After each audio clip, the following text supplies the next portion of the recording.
All right, so 4B.5 is talking about sequences of linear transformations. Our objective here, students will be able to express a sequence of linear transformations as a single linear transformation. Is the objective for this unit. Part one is where we're going to start. So in part one, our goal is to conclude that matrix multiplication is not commutative and explain why not. So first off, we're going to talk about what are the four basic mathematical operations. Plus, minus, times, divide. Exactly. Your four basics: we add, we subtract, we multiply, and we divide. Right? Those are the four basic operations. Okay. What does it mean if something is mathematically commutative? Anyone remembers that from middle school and Algebra 1? No? Okay. Commutative means that I can move around, but it's still going to equal the same value. Does that make sense? So for example, if I'm commutative, I can have 2 plus 3 is going to equal 3 plus 2, right? That makes this commutative. I can commute and nothing's going to change, okay? Or if we did 2 times 3, it's still going to equal 3 times 2, right? Addition and multiplication have commutative property. However, does subtraction and division? No. Order matters, but subtraction and division, okay?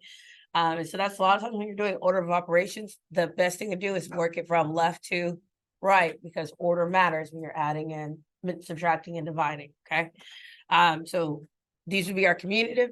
However, if I had 2 minus 3, it does not equal 3 minus 2, right? This is what ends up happening a lot of times when people think of commutative, is that for subtraction, the sign carries with the number. So this is actually 2 plus negative 3, which makes it now commutative if I'm using it as an addition problem. But if all I'm doing is switching the place of the digits and not carrying the sign, then that's why it is not commutative. Okay, same thing here. If I add 2 divided by 3, it does not equal 3 divided by 2, right? Those are two different things taking place here. Okay, so these are our examples of commutative on the left and non-commutative on the right. Cool. All right, so our goal here is to talk about, you don't write this down, by the way, we're just gonna talk about it. For matrices, is it going to work? So these are just more examples of multiplication and division working, and we all know that these work, right? All right, so non-example also would be composition, which we're going to learn a little bit more about in the spring. So, all right, what you're going to do here is you're going to practice your multiplication skills, and you're going to see which matrices are commutative and which ones are not. Okay, so whether it's by hand or by Desmos, you're going to practice multiplying these 4 sets, and then we're going to come back and talk about what you guys got as your results. Okay.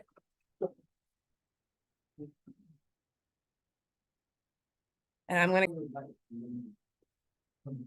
All right, so checking yourselves. What did you notice about set 1, the first one? They were both the same, right? Does anyone know why? Anyone take a guess why? It's because of the identity. It has the identity matrix. Remember, we talked about this last week. Oh, yeah. This is the identity matrix, and because it has the identity matrix, what's the power of identity in operation? It makes no change, right? Just like 0 is the identity additive for addition, and 1 is for multiplication, right? They make no change to the problem.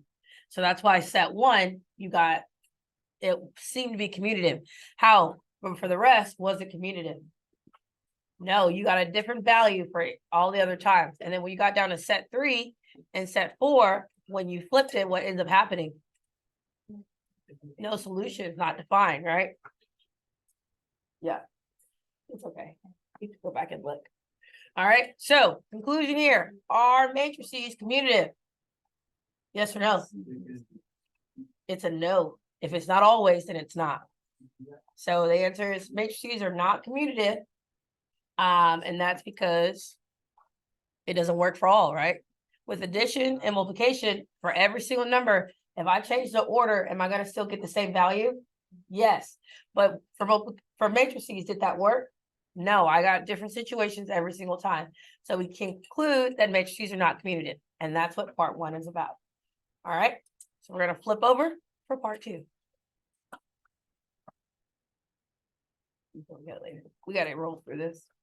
We're supposed to be getting 4B.5 and 6 today. All right, so part 2, compose 2 linear transformations using matrix multiplication. We're gonna put a matrix inside of a matrix. So what that means, composing means you put a function into a function. All right, so we're gonna be putting a matrix inside of a matrix. All right, so what does that look like? Well, for example, I've been given 2 linear transformations. I've been given linear transformation S, which is 2x minus y plus comma 3x plus y, and I've been given T, which is x plus 2y comma 3x plus 4y, and we're going to compose them together. So the first thing it tells us to do is it wants us to find S. So we're going to find the S. And then once you find the S values, you're then going to take the S values and plug them into the T. Do we see how that worked? So we were given our original X and Y. That looks weird. Let's try that again. We were given our original X and Y. And we took our equation and turned it into a matrix, right? So we have all of our coefficients in. We now substitute in our x's and we completed the math. So whether you do it in your head or you do it with calculator, 2 times 3 is 6. -1 times 5 is -5. 6 minus 5 makes 1. 3 times 3 is 9. 1 times 5 is 5. 9 plus 5 is 14, right? That's my product. Agreed? Now you're going to take the product that you got and you're going to plug it into, so now we're working with 1 and 14 because that's the solution of S. That was your product. Now we're going to take that and we plug it into this one. And so for T, its coefficients were 1, 2, 3, and 4. Are those present? 1, 2, 3, and 4. And I'm going to do it again. 1 times 1 is 1. 2 times 14 is 28.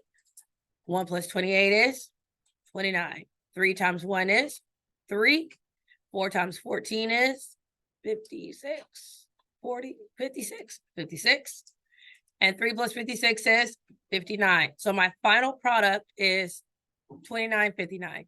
Okay, so that's what you guys are going to do. So you're going to start here with your XY, find this one, then make it here.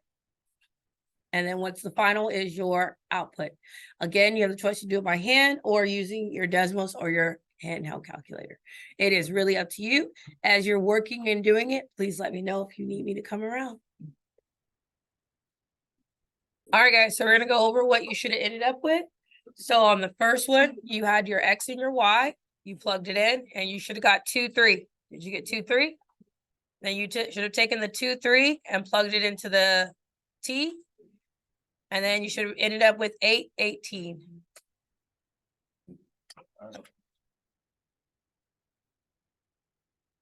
Or if you can't do it by hand. What? I said, if you can't do both sides by hand, you don't have to do it by hand. I'm not. I just Okay, well, we can help. -2, 4, you plug it in. And if you did it by hand, cool. If not, but -8, -2, those are the product here. You're going to take that and you're going to plug it into transformation T. And so you have -2, 4, you do the math, and you should end up with -12 and 32. On the last one, you had -3, -2. You plug it into S. When you plugged it into S, the product was -4, -11. You're going to take that result and plug it into T. When you plugged it into T, the final product was -26, -56. Huh? Did I mess up somewhere?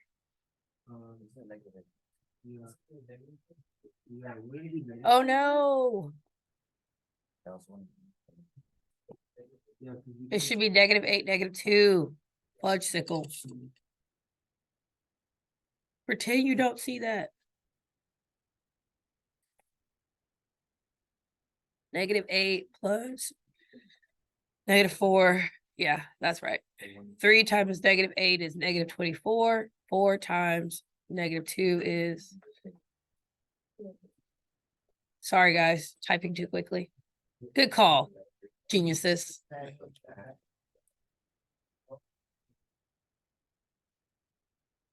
You know what I was doing? I just looked right here and I didn't, yeah. Very obvious what I did. My bad.